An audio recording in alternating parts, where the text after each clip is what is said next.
Welcome to the Rising Consciousness Show, 20 minutes of soulful insights and powerful tools to elevate your life experience and create with higher clarity, intention, and vision. I'm Tara Antler, intuitive healer and soul coach. And I'm King Gabriel, spiritual teacher and practitioner. And we are the co-founders of Ascension Academy of Life, a global center for spiritual growth, intuitive healing, and soul alignment. Get ready to blast off. Okay, let's get started. We're so excited to be here with you today for Super Rising excited. Consciousness. And we thought, what better way to kick off Rising Consciousness than to talk about what is Rising Consciousness, right? And what is consciousness for that matter? Right? What does that What mean? is it? Yeah. And so we want to have a really clear, awesome, fun, enjoyable spiritual conversation with you guys today to go through some of this stuff, to talk about, because this is a big subject, right? Rising consciousness is a huge subject. And there's many twists and turns and places we can go with this conversation. And we always recommend that if you have questions for us, please feel free to comment, post, send them in, connect with us on Facebook as well, because we love engaging with our community. And we really want to make sure that if you have any questions, any stones unturned regarding rising consciousness or anything that we bring forward in any of our episodes, please feel free to reach out to us. Indeed. Reach out when you can. Now let's start with, what is consciousness in the first place? Because we can't have rising consciousness if we don't know what consciousness is, right? This is a great place to start. I love this. Great place. So You go. I'll go, yeah. So what my interpretation of consciousness, or my understanding of consciousness, is that it is what you believe and accept as true, and it is where your vision of life comes from. So out of all that is, your particular view or your perception is what you see, and that there is consciousness. Yeah, and this is a great conversation because how many times have you and I talked about this where people say, well, we're changing consciousness, or we're becoming conscious, or we're evolving consciousness. And Gabriel and I often have this conversation and we say, consciousness is everything. Consciousness is always on. Consciousness is everywhere. It's really a matter of what are you focused on that creates the consciousness that you're bringing. So consciousness is ever present. It's always available. It's something, it's kind of like breathing. You're always breathing. Consciousness is ever present. And I love that you bring that forward in terms of the belief systems, right? So what we focus on, what our belief systems are that dictate, determine, and create that outcome or that deciding factor for, is my consciousness focused in maybe the light or joy or creation or freedom, or is my consciousness focused on pain and suffering and fear and challenge? You hear that a lot, right? People are like, life is so hard. So their consciousness is going to come from a place of things are hard, right? And then you have people who, they're like, I love life. Life is so easy and flowing. And their consciousness will show them life is easy and flowing. Exactly. Right? So consciousness is everything. Consciousness is in everything and of everything. And really consciousness then is determined through us, by us, and I would also say most likely by our belief systems and our upbringing. Very right? much so. Yeah, there's sayings that go, spot it, you got it, which is basically if you see something, it's in your consciousness, so you definitely have it. Right? And also, what you see, you are. People say things like that. If you see something, you are that something. It's the same thing, same principle. You look on something, it's within your field of consciousness, so definitely it has something to do with you, right? And that is the wisdom of rising consciousness. Instead of looking at, as Tara said, the things that are painful, icky and painful and hurtful, you have the opportunity to use that same focus to look at something that is lovely, something that is beautiful, something that is life-giving, life-enhancing, life-enriching, right? So that is rising consciousness, moving towards that which is positive for you or aspiring for you. And that's exactly it. I love that you say that, inspiring or enriching, enlivening, because it really is a shift and a choice. It's a choice in where your perspective and perception, your focus, your energy, your attention goes. So consciousness is everything then. Right? Consciousness is everything. And then it's really a matter of each person who's looking at it to decide or discern or to tell whether this consciousness that I'm looking at or my consciousness is elevated consciousness, low consciousness, or average consciousness. Or what we would consider high consciousness, right? And that's the beauty of it. The container for this consciousness, some would go as far as calling it awareness. It's the potentialities of all those wonderful things, right?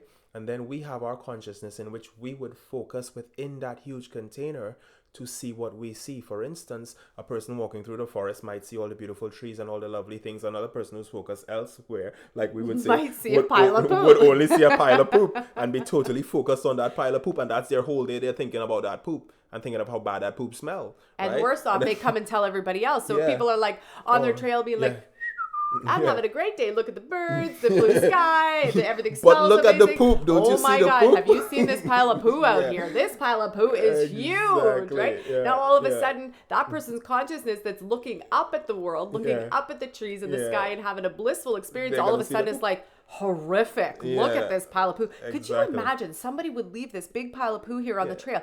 Why would they do that? Somebody should clean this up. Well, I don't have a bag to clean this up. Now all of a sudden the consciousness has totally changed from having this beautiful day to now I got to focus on this pile of poo, which I didn't even really see until someone pointed it out to me. And why didn't the owner pick up their own poop, and all of that stuff comes into play, right? So that there is a wonderful example of how consciousness works, right? And how consciousness shifts.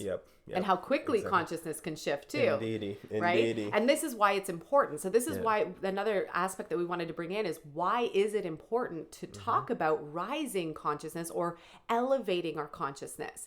Because in the world that we live in, there are many levels of consciousness. Many as layers, many as there are people. Many filters, many perceptions, many... Let's just say they're all a bunch of fields of consciousness. And you at any given time can dip in and out of different fields of consciousness. So let's again say I'm choosing to have a great day. I'm choosing to be in a light-filled space. I'm choosing to be positive. And then all of a sudden, whoa, something happens, right? Life happens, a situation happens. Now, we're not saying not to feel that other stuff that happens in our world. Stuff happens in our world. And we still have the ability to elevate ourselves, to rise up through the tools that we have, to rise up so that our consciousness can keep us in an elevated space. Exactly. Which then, when we start talking about manifestation, you'll see manifestation is directly linked. Your ability to manifest with precision is directly linked to what you are holding inside of yourself. So if you really want to create with clarity, you need to rise your consciousness up to the vibrational space that matches what you want to step into. Right? And then when we think about intersecting with each other, right? So I'm in my consciousness bubble. You're in your consciousness bubble. We're all in our consciousness bubble, and they could be varying. There could be some similarities. There could be some complete differences, and that's all okay. It's just knowing that there are these different bubbles or fields of consciousness and experience, and we intersect with those all the time. Now, does that mean that we have to be swayed and pulled and pushed and all that stuff by everything else that's out there and everybody else's consciousness all the time? Only if you allow ourselves to. Exactly. Right? Only if we allow ourselves to. And part of the awareness around that, so here's my first tip that I would give you, is being aware of your state of being as often as you can. As often as you can. Be aware of your state of being when you wake up in the morning. Be aware of your state of being throughout the day. Be aware of your state of being as you flow through the day. And then from that space, from that state of being, ask yourself, is this where I want my consciousness to be? Is this where I want my being to be? Yes or no?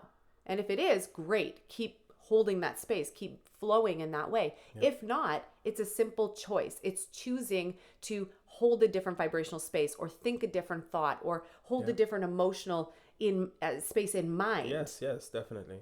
And that's the beauty of it. The emotion itself is an indicator there, right? If your emotion is off and you're encountering something that feels irritating to you or you feel irritable inside, that's an indicator that this is not something that I really enjoy right now, right? So you're not trying to change that external situation. You're not going and trying to change someone else's consciousness. Say, hey, you better smile. You better clean up your stuff. Because I need you to smile for me to be happy. If you're not smiling, my days are met. No, we can't really do that, right? But what we can do is within ourselves recognize that, okay, this is what is in my field of consciousness right now. This is what I am seeing, right? And it's irritating me. What can I change about that? We would go within right then, within the self. Within the self, And with that same emotion, we think of something that is pleasurable, not that we suppress what's there, we let go of what seems to be there, number one. We're not holding on to it. That's the whole point of this forgiveness thing as well, too, right? We let go of what seems to be there, and we get into what we would really like to feel, what we would like to experience, bring that up to the surface within ourselves. And then from there, how we approach today, how we approach the people will be in a space of giving from our consciousness to the environment, which makes our environment that more lovely. So that is rising consciousness right there. Choosing the higher thought, choosing the higher feeling, choosing the higher emotion, right? And leaving the other out. Okay? And it's not to negate the stuff, that stuff. I call it the ick and the stick. Yeah. It's not to negate the ick and the stick of somebody else or yourself, even for that matter. No. It's making a conscious choice to say, if this is where I want my consciousness to be, then this is where I want my consciousness to be. Period. And then you take a step in that direction. Not making anyone else wrong for their state of consciousness. Not even making yourself wrong for a state of consciousness. We dip in and out all the time. Yeah. We are dealing with, even within the self, right? Yes. Within just me alone, I am dealing with multiple layers of consciousness. I'm dealing with my higher self-consciousness, my lower self-consciousness, my ego consciousness, the past consciousness, the old versions of myself that have existed that I may have retired somewhere along the way. The future. Right? The future consciousness that isn't yet realized. I'm moving through mommy consciousness because we're also parents to 3 little ones. I'm moving through the businesswoman consciousness. I'm moving through the wife and partner consciousness. I'm moving through my own individual self in the mixed consciousness. So several fields intersecting. Exactly. Which can sometimes even be conflicting on that inner plane. That's right. And if it's conflict inside, it will show up on the outside as well as a part of our consciousness. So we get to address those things by not negating them or suppressing them, but recognizing that there is a true, beautiful essence of consciousness that's wanting to come through, and being willing to pay attention to that and let that well up to actually move through all those barriers that we formed in between and create one coherent consciousness that flows into this harmony, into our life experience, because the conflict is then gone. And you can feel that moment, actually. I'm glad that you brought that word up, because that's what I was feeling as you were talking about it. I could almost visualize and see all the various fields, like balls, right? Intersecting circles, almost like a mandala or a sacred geometry pattern. And all of them, all of a sudden, in one moment, through that higher consciousness, through that rising consciousness perspective or shift or choice, that all of a sudden that higher energy weaves through all the swirling layers and balls of consciousness that I am. And all of a sudden there is a coherent field that affects the entire thing. So all of a sudden I get to then rise up and I become a much more patient and loving person to myself. I become a much more kind and attentive parent. I become a much more grounded and less scattered business person. I become a very attentive and reflective partner. I become the version of myself that I truly would like to be. And I didn't have to go around and change my kids and change my husband and change my business and change my clients and change the world and change my neighbors and whoever else I intersected with. I didn't have to do any of that. That's a lot of work. And that's, I think, what most of the world has been taught to do is deflect instead of reflect. And that's why so much anger is prominent as well. It's much easier to look outside and say, hey, you did this to me, or it was your fault, or it was this, and leave it out there. Never deal with it inside. And then the whole world is just filled with crappy people, and you're the only good person in the world, right? that's most people's consciousness nowadays, right? It's like everybody's messed up. This world is jacked up, but I'm good. I'm good. I'm good. I'm the sane one here. I'm saying if the world is insane, man, I tell you. That's so funny. But when we really have an honest look at it, right, we see that we do have a part to play in what we see. And when we start taking responsibility for that and calm down our inside or get coherent inside, then what we're dealing with is a consciousness that is reflective of that, or life experience that's reflective of that inner change. And we start to see harmony. We start to see people naturally wanting to smile in our presence because we're so calm and so chill that they want to be around us. They want to smile.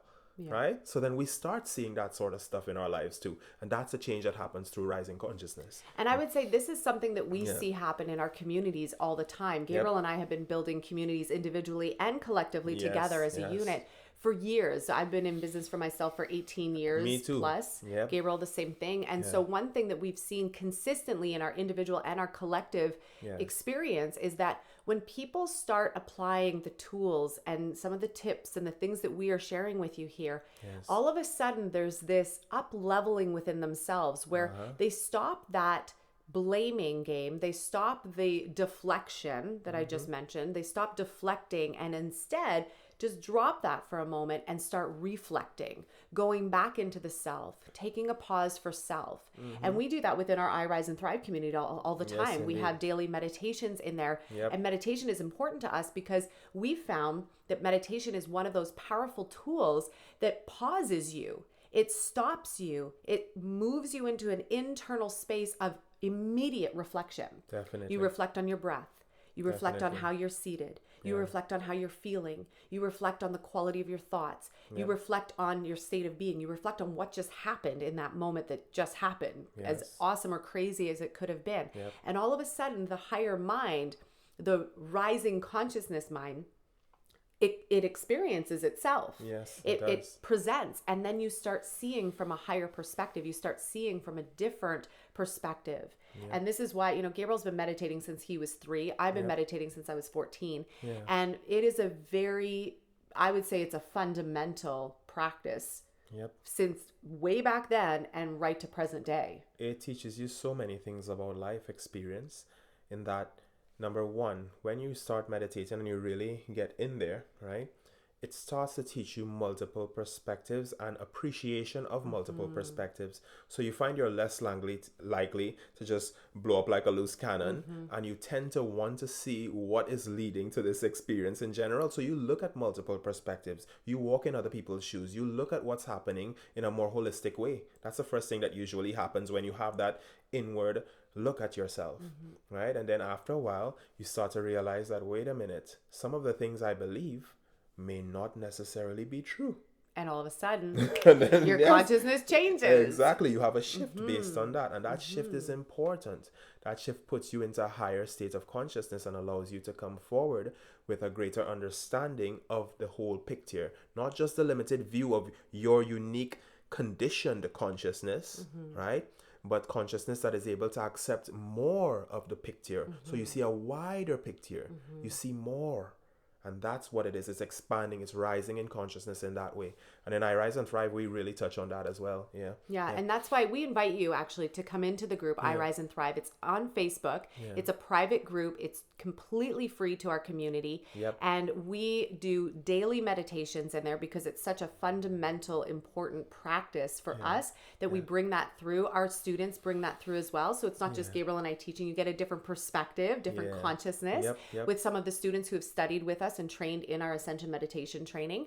And then we have daily content from intuition. We have healing circles. We do manifestation, creation circles. We have family talk. So we talk about how do you bring some of these concepts into the family because we're a family and we had to learn very quickly how to still be ourselves, be connected to source, and be present to being parents to twins and our daughter. In our various roles, as Tara just mentioned, because we have various roles. Nobody's just one thing here, right? We're everything to everyone. And so we really get into that understanding of those various roles and we perform at a higher level in all of those roles when we become coherent. Because your consciousness elevates. This is why we're talking about rising consciousness. When your consciousness lifts, everything else lifts. Your life elevates, your business or your work world elevates, naturally. Your exchanges between people elevates. If you're a parent, your parenting role elevates. Everything just gets easier. Your productivity elevates. All of it. Your mental function and clarity does elevate as well. And this is a function of you actually focusing deeper into what's actually there and not listening to all the distractions and all the noise around. That's not really that coherent understanding of yourself and your relationship with everything around you. And so when people ask us often the question, they'll say, well, who should be doing this? Who should be rising their consciousness? And we're like, everybody. And it's true, you know, like a lot of people in the industries out there, they always say you should have a niche. And we're like, I think rising consciousness is for everybody, right?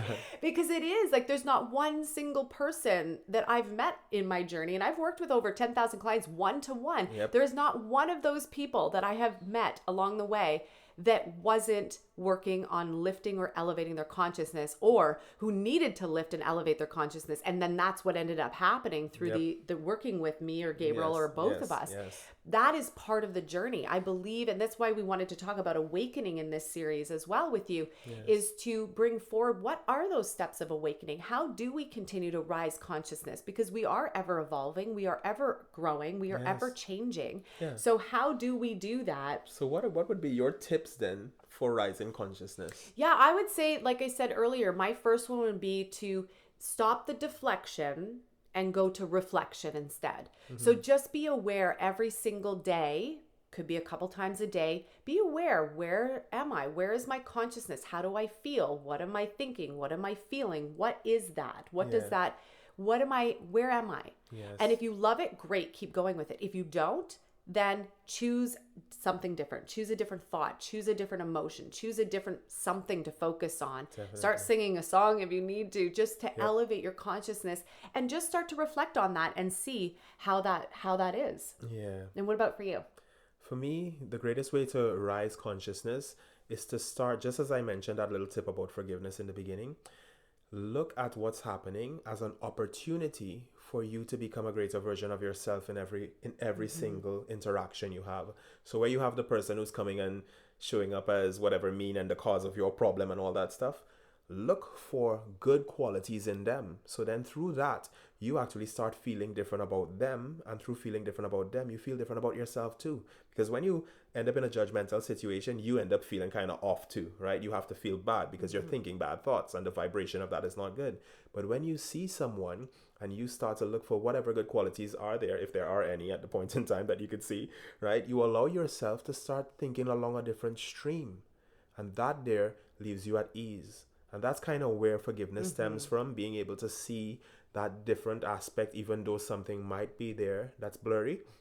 And through that, you get a clarity about yourself that allows you to know that what you're giving to the world is good, and you feel good inside, and that helps you to align even further. So that's one tip, to genuinely develop a positive consciousness. That's right. I love that. And so we want to thank you so much for tuning in with us today. And we would say definitely check out the group I Rise and Thrive. It's in Facebook. We'll post the link. Check out the group. It's beautiful. It's an incredible community to tune into. There's daily content, usually twice a day. There's daily content that's in there. And it really is truly about rising up, about elevating yourself, your life, your consciousness, how you function, how you act, how you be in the world, and use the tools that Gabriel and I are bringing forward. These tips, they work. And a lot of times you'll see in hearing from us and moving with us, we like things to be simple. We like things to be easy. Simple is best. Because if it's too complicated, your ego mind is going to come up with a million reasons why it should not be doing that. And then nothing's going to change. Right? So we like simple, we like easy. We call it our Thrive in 5 methods, right? So Thrive in 5, 5-minute tips and tools to help you transform in a very quick time. So any last words? Yes.